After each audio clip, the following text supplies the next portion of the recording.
Hello, I'd just like to summarize my findings with the three trainers. So starting with number one, I think that he started off his training session poorly just by being late. His trainees were sitting around for 10-15 minutes waiting for him to arrive, so he obviously was disorganized. He was also disorganized with his notes. He couldn't really keep place in his notes and had to oftentimes just sit and read to himself to try and figure out what he was going to talk about. He wasn't very organized with having questions prepared or ways to engage the learners.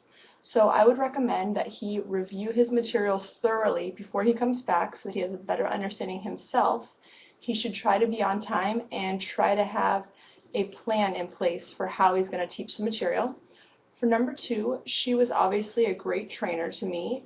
She was very vocal, she had great pace, she knew the material well before she even started talking about it, and she checked back with the learners repeatedly to make sure they were understanding and that they were engaged. So overall, I have nothing for her to improve upon.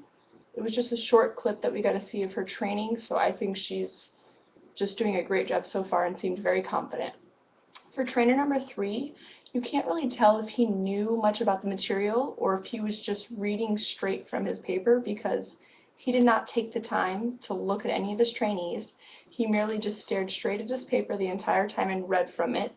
He was so speedy with the material that the trainees couldn't possibly have understood any of it, and when they tried to ask questions, he wasn't responsive until someone spoke up. So in my opinion, he should definitely learn to make eye contact with his trainees, be a little bit more comfortable with his public speaking and present it rather than just reading it, and he should slow down and try to get feedback and make sure that the trainees are actually comprehending the material and not just hearing him speak it. Thank you for your time.